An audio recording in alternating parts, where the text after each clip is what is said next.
ಶ್ರೀ ನವನಾಥ ಕಥಾಸಾರ ಅಧ್ಯಾಯ 13. ಓಂ ದತ್ತಾಯ ನಮಃ. ಆವಂತಿಯ ರಾಜನಾದ ಶುಭ ವಿಕ್ರಮನ ಮಗಳೊಂದಿಗೆ ವಿಕ್ರಮನ ಮದುವೆ.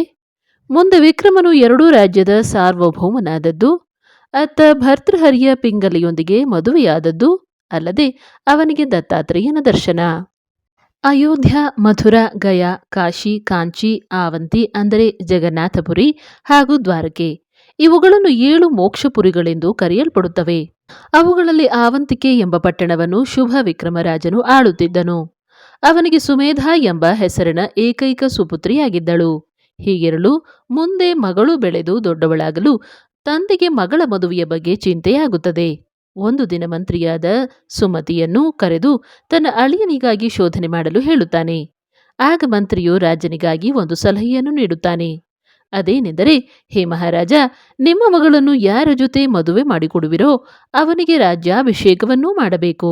ಅದಕ್ಕೆ ಅಂಥ ಅಳಿಯನಿಗಾಗಿ ಹುಡುಕಲು ಆನೆಯೊಂದರ ಸೊಂಡಿಲಿಗೆ ಹಾರವೊಂದನ್ನು ಹಾಕಿ ನಗರದಲ್ಲಿ ಸಂಚರಿಸ ಹಚ್ಚಬೇಕು. ಹೀಗೆ ಅದು ಯಾರ ಕೊರಳಿಗೆ ಹಾರವನ್ನು ಹಾಕುವುದೋ ಅವನಿಗೆ ನಿಮ್ಮ ಮಗಳನ್ನು ಕೊಟ್ಟು ವಿವಾಹ ಮಾಡಬೇಕು ಎಂದು ಹೇಳಲು ರಾಜನು ಮಂತ್ರಿಯ ಮಾತಿಗೆ ಸಮ್ಮತಿಸಿದನು. ಮಾರನೇ ದಿನವೇ ಆನೆಯೊಂದಕ್ಕೆ ಶೃಂಗರಿಸಿ ಅದರ ಸೊಂಡಿಲಿಗೆ ಹಾರವೊಂದನ್ನು ಹಾಕಿ ನಗರದಲ್ಲಿ ಸಂಚರಿಸಲು ಬಿಡುವರು. ಆನೆಯು ನಗರದ ಬೀದಿಯಲ್ಲಿ ಅಲೆಯ ಹತ್ತಿತು. ಅದರ ಹಿಂದೆ ರಾಜನು, ಮಂತ್ರಿ, ಮಾನ್ಯರೆಲ್ಲರೂ ಲಕ್ಷಿಸಿ ಹೊರಟರು. ಹಾಗೆಯೇ ಮುಂದೆ ಸಾಗಿದ ಆನೆಯು ವಿಕ್ರಮನ ಕೊರಳಿಗೆ ಮಾಲೆಯನ್ನು ಹಾಕುವುದು. ಅವನೇ ಮಿಥಿಲಾ ಪಟ್ಟಣದ ಅರಸನಾದ ಸತ್ಯಕೀರ್ತಿಯ ಮಗಳಾದ ಸತ್ಯವತಿಯ ಮಗನು.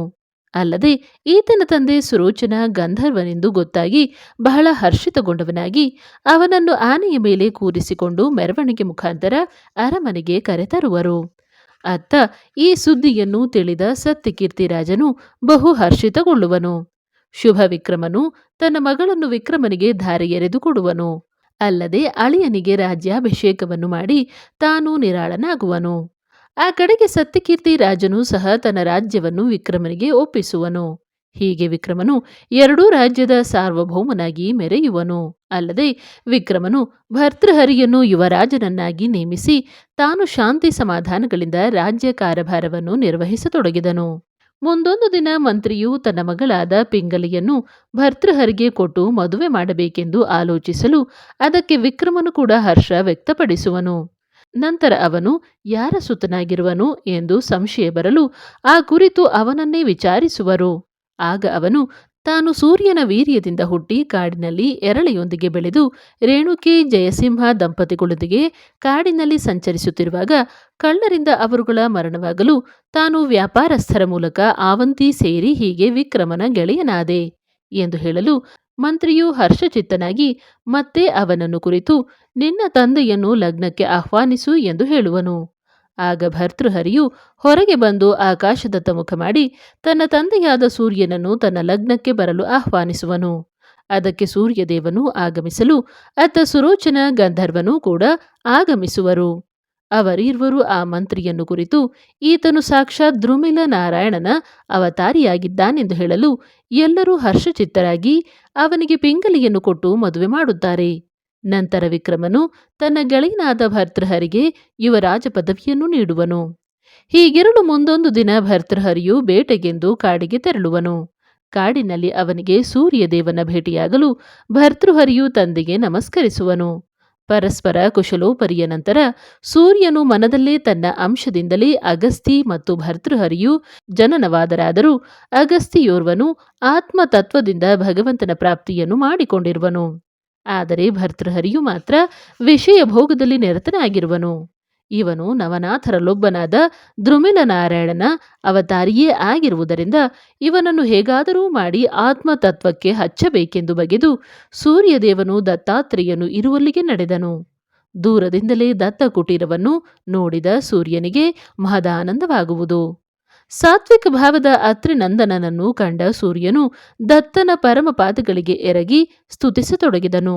ನಂತರ ಆದಿತ್ಯನ ಪ್ರಾರ್ಥನೆಯನ್ನು ಕೇಳಿದ ದತ್ತಾತ್ರೇಯನು ಮೆಲ್ಲನೆ ಕಣ್ತೆರೆದು ಆದಿತ್ಯನನ್ನು ನೋಡಿ ಮುಗುಳ್ನಗೆ ಬೀರಿದನು.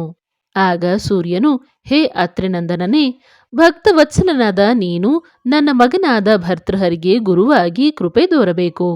ಅಲ್ಲದೆ ಅವನನ್ನು ಸರ್ವವಿದ್ಯಾ ಪಾರಂಗತನನ್ನಾಗಿಸಿ ಜಗತ್ತಿನಲ್ಲಿ ಅಮರನನ್ನಾಗಿ ಮಾಡಬೇಕೆಂದು ಪ್ರಾರ್ಥಿಸಿದನು. ಅದಕ್ಕೆ ದತ್ತಾತ್ರೇಯನು, ಆದಿತ್ಯನೇ, ನಿಶ್ಚಿಂತನಾಗಿ ಇರುವವನಾಗು, ಭರ್ತೃಹರಿಯನ್ನು ನಾಥ ಪಂಥಿಯಾಗಿಸುವೆನು, ಅಲ್ಲದೆ ಅವನನ್ನು ಕೀರ್ತಿವಂತನಾಗಿ ಮಾಡುವೆನೆಂದು ಹೇಳಿ ಆದಿತ್ಯನನ್ನು ಹರಸಿ ಅಲ್ಲಿಂದ ಬೀಳ್ಕೊಡುವನು. ಆ ಕಡೆಗೆ ಭರ್ತೃಹರಿಯು ಸೈನ್ಯದೊಂದಿಗೆ ಬೇಟೆಗೆಂದು ಅಡವಿಗೆ ತೆರಳುವನು.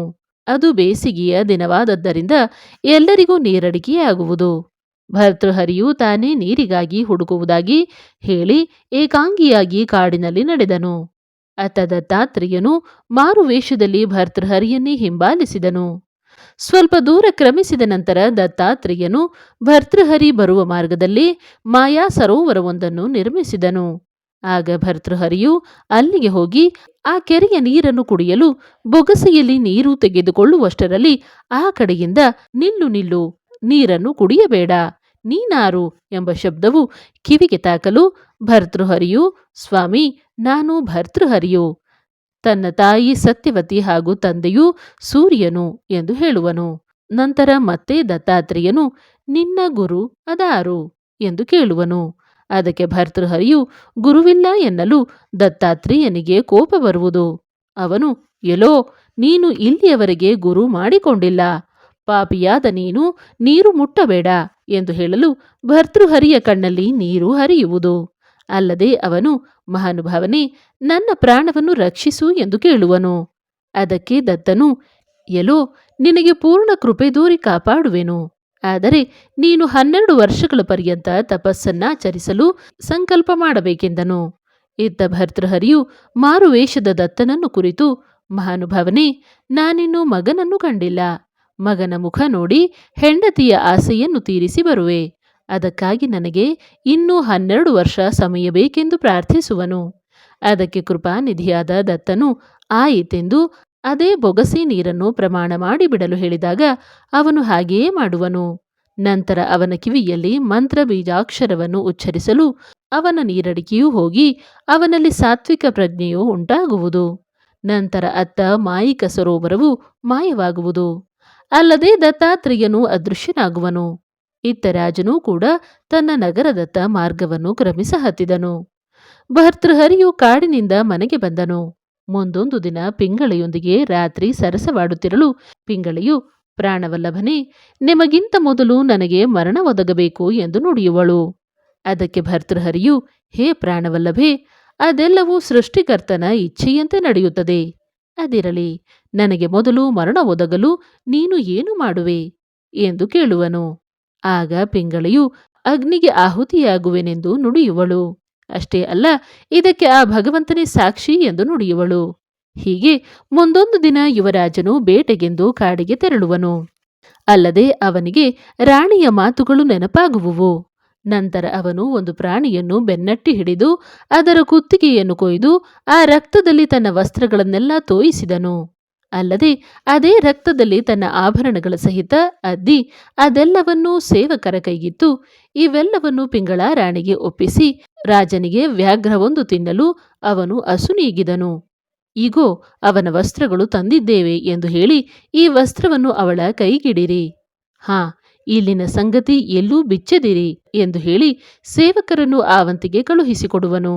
ನಂತರ ಸೇವಕರು ಅಲ್ಲಿಂದ ಹೊರಟು ನಗರಕ್ಕೆ ಬಂದು ವಸ್ತ್ರಗಳನ್ನು ಪಿಂಗಳ ರಾಣಿಯ ಕೈಗಿತ್ತು ರಾಜನು ಹೇಳಿದಂತೆ ಹೇಳಿ ಅವರುಗಳು ತಮ್ಮ ತಮ್ಮ ಮನೆಗೆ ಹೊರಟು ಹೋದರು. ಇತ್ತ ಆ ಸುದ್ದಿಯನ್ನು ಕೇಳಿದಾಕ್ಷಣವೇ ಪಿಂಗಳೆಯು ಹೌಹಾರಿದಳು, ನೆಲಕ್ಕೆ ಬಿದ್ದು ಉರುಳಾಡಿದಳು. ಅಲ್ಲದೆ ತಲೆಯನ್ನು ನೆಲಕ್ಕೆ ಹೊಡೆದು ಅಳಹತ್ತಿದಳು. ಅತ್ತ ಸಹಗಮನಕ್ಕೆ ಸಿದ್ಧಳಾಗಿ ವಿಧಿವಿಧಾನದಂತೆ ಅಗ್ನಿಕುಂಡವನ್ನು ರಚಿಸ ಹಚ್ಚಿದಳು. ಕೊನೆಗೆ ರೋಧಿಸುತ್ತಾ ಪತಿಯನ್ನು ನೆನೆದು ಚಿತೆಗೆ ಹಾರಿ ಪ್ರಾಣ ಬಿಟ್ಟಳು. ಅತ್ತ ಸೂರ್ಯಾಸ್ತವಾಗಲು ಭರ್ತೃಹರಿಯು ತನ್ನ ಅರಮನೆಗೆ ಹಿಂತಿರುಗುವನು. ಸೇವಕರಿಂದ ಪಿಂಗಳೆಯ ಸುದ್ದಿ ತಿಳಿದು ದಿಗ್ಭ್ರಾಂತನಾದನು. ಭರಭರನೆ ರಾಣಿಯ ಚಿತೆಯತ್ತ ಹೋಗಿ ತಾನು ಚಿತೆಯಲ್ಲಿ ಹಾರಲು ಯತ್ನಿಸಿದನು. ಆದರೂ ಸೇವಕರು ಬಹುಪರಿಯಿಂದ ಪ್ರತಿಬಂಧಿಸಲು ಹಾಯ್ ಹಾಯ್ ಎಂದು ರೋಧಿಸತೊಡಗಿದನು. ಯಾರು ಪ್ರಯತ್ನಿಸಿದರೂ ಅಲ್ಲಿಂದ ಕದಲದಾದನು. ಕೊನೆಗೆ ವಿಕ್ರಮನು ಬಂದು ಬಹುಪರಿಯಿಂದ ಬೋಧಿಸುವನು. ಆದರೆ ಅವನಿಗೆ ಅವನ ಯಾವ ರೀತಿಯ ಉಪದೇಶವೂ ಹಿಡಿಸಲಿಲ್ಲ. ಇದೇ ರೀತಿಯಾಗಿ ಭರ್ತೃಹರಿಯು ಅಲ್ಲೇ 12 ವರ್ಷ ಕಳೆದನು. ಗಾಳಿಯೇ ಅವನ ಆಹಾರವಾಯಿತು. ಅವನ ಮಾಂಸ ಮಜ್ಜನವು ಕರಗಿ ಹೋಗಿ ಅಸ್ಥಿಪಂಜರವು ಮಾತ್ರ ಉಳಿದಿತ್ತು. ಆತನ ಇಂಥ ಸ್ಥಿತಿಯನ್ನು ಕಂಡು ಸೂರ್ಯದೇವನಿಗೆ ಕನಿಕರ ಉಂಟಾಗಿ ಅವನು ದತ್ತಾತ್ರೇಯನಿರುವಲ್ಲಿಗೆ ಬಂದನು. ಹಾಗೂ ತನ್ನ ಮಗನ ವೃತ್ತಾಂತವನ್ನು ಅರುಹಿ ಭರ್ತೃಹರಿಯನ್ನು ಉದ್ಧರಿಸೆಂದು ಪ್ರಾರ್ಥಿಸುವನು. ಅದಕ್ಕೆ ಅತ್ರಿನಂದನನು ಸೂರ್ಯದೇವನಿಗೆ, ಹೇ ಆದಿತ್ಯನೇ, ನಾನು ಭರ್ತೃಹರಿಯನ್ನು ಉದ್ಧರಿಸಲು ಗೋರಕ್ಷಕನನ್ನು ಅಲ್ಲಿಗೆ ಕಳುಹಿಸುವೆನು.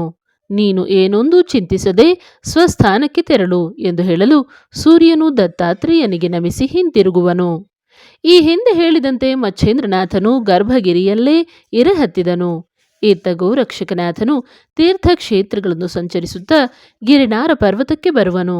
ನಂತರ ಅಲ್ಲಿರುವ ಅತ್ರಿನಂದನನನ್ನು ಕಂಡು ಪ್ರೀತಿಯಿಂದ ಅವನ ಪಾದದ ಮೇಲೆ ಉರುಳಾಡುವನು. ದತ್ತ ದತ್ತ ಎಂದು ದತ್ತ ಸ್ತೋತ್ರ ಮಾಡುವನು. ಗುರುವರನು ಸಂತುಷ್ಟನಾಗಿ, ವತ್ಸ, ನನ್ನ ಶಿಷ್ಯನಾದ ಮಚ್ಛೇಂದ್ರನೆಲ್ಲಿ ಎಂದು ಕೇಳಲು ಗೋರಕ್ಷಕನು, ಹೇ ಗುರುವರನೇ, ಮಚ್ಛೇಂದ್ರನು ಗರ್ಭಗಿರಿಯಲ್ಲಿ ಆತ್ಮತತ್ವದಲ್ಲಿ ತಲ್ಲೀನನಾಗಿರುವನು ಎಂದು ಹೇಳಲು ಅತ್ರಿನಂದನನು ಸಂತುಷ್ಟನಾದನು. ಗೋರಕ್ಷಕನನ್ನು ಕುರಿತು, ಗೋರಕ್ಷ, ಭರ್ತೃಹರಿಯು ನನ್ನ ಅನುಗ್ರಹದ ಕೂಸು. ಅವನು ತನ್ನ ಪ್ರೀತಿಯ ಪತ್ನಿಯು ಮಡಿಯಲು ಆಕೆಯ ಮೋಹದಿಂದಾಗಿ 12 ವರ್ಷದಿಂದ ಸ್ಮಶಾನದಲ್ಲಿಯೇ ಶೋಕಿಸುತ್ತಿರುವನು. ನೀನು ಅವನನ್ನು ಯುಕ್ತಿ ಪ್ರಯುಕ್ತಿಯಿಂದ ಸಾವಧಾನಗೊಳಿಸಿ ಆತನನ್ನು ನಾಥಪಂಥಕ್ಕೆ ಸೇರಿಸುವಂತೆ ಮಾಡು ಎನ್ನಲು ಗೋರಕ್ಷಕನು ಮತ್ತೆ ಮತ್ತೆ ಗುರುವಿಗೆ ನಮಿಸಿ ಭರ್ತೃಹರಿ ಇರುವಲ್ಲಿಗೆ ತೆರಳಿದನು. ಗೋರಕ್ಷಕನು ವಸತಿ ಮೇಲೆ ವಸತಿ ಮಾಡುತ್ತಾ ಆವಂತಿಗೆ ಬಂದು ತಲುಪಿದನು. ಅಲ್ಲಿ ಊರ ಹೊರಗಿರುವ ಸ್ಮಶಾನದಲ್ಲಿ ಕುಳಿತಿರುವ ಭರ್ತೃಹರಿಯನ್ನು ಕಂಡು ಮನದಲ್ಲೇ ಮಮ್ಮಲ ಮರುಗಿದನು. ಅಲ್ಲದೆ ಕೇವಲ ಬೋಧನೆ ಮಾತ್ರದಿಂದ ಇವನ ಮೋಹವನ್ನು ಹೋಗಲಾಡಿಸಲಾಗುವುದಿಲ್ಲ ಎಂದು ತಿಳಿದು ಗೋರಕ್ಷಕನು ಅದೇ ಊರಿನ ಕುಂಬಾರನ ಮನೆಗೆ ಹೋಗಿ ಒಂದು ಗಡಿಗೆಯನ್ನು ಕೊಂಡುಕೊಂಡು ಬರುವನು. ಹಾಗೂ ಅದಕ್ಕೆ ಬಾಟಲಿ ಎಂದು ಹೆಸರಿಟ್ಟು ಅದಕ್ಕೆ ಸುಣ್ಣ ಬಣ್ಣಗಳಿಂದ ಶೃಂಗರಿಸಿದನು. ಅಲ್ಲದೆ ಆ ಕೊಡವನ್ನು ಹಿಡಿದ ಗೋರಕ್ಷಕನು ಭರ್ತೃಹರಿ ಇರುವಲ್ಲಿಗೆ ಬಂದು ಎಡವಿದಂತೆ ಮಾಡಿ ಅಲ್ಲಿಯೇ ಬೀಳುವನು. ಅಲ್ಲದೆ ಮೂರ್ಛಿತನಾದಂತೆ ನಟಿಸಿ ಅಲ್ಲಿಂದ ಎದ್ದು ನೋಡುವಷ್ಟರಲ್ಲಿ ಅವನ ಬಾಟಲಿ ಅಂದರೆ ಗಡಿಗೆಯನ್ನು ಒಡೆದದ್ದು ನೋಡಿ, ಅಯ್ಯೋ ನನ್ನ ಬಾಟಲಿಯೇ, ನನ್ನ ಬಿಟ್ಟು ಅದೆಲ್ಲಿಗೆ ಹೋದೆ ಎಂದು ಆ ಬಾಟಲಿಯನ್ನು ಕುರಿತು ಪರಿಪರಿಯಾಗಿ ನೆನೆದು ಅಳತೊಡಗಿದನು. ಎದೆ ಎದೆ ಬಡಿದುಕೊಳ್ಳ ಹತ್ತಿದನು. ಅಷ್ಟೇ ಅಲ್ಲದೆ ಆ ಬಾಟಲಿಯ ಚೂರುಗಳ ನಡುವೆ ಅಳುತ್ತಾ ಕುಳಿತುಕೊಂಡನು.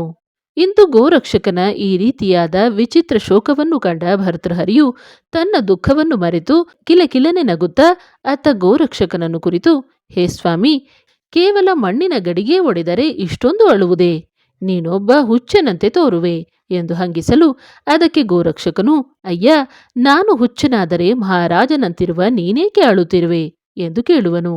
ಆಗ ಭರ್ತೃಹರಿಯು, ಹೇ ಭ್ರಾಂತಿಗೇಡಿಯೇ, ನಿನ್ನಂತೆ ಕ್ಷುದ್ರ ಬಾಟಲಿಗಾಗಿ ನಾನು ದುಃಖಿಸುತ್ತಿಲ್ಲ.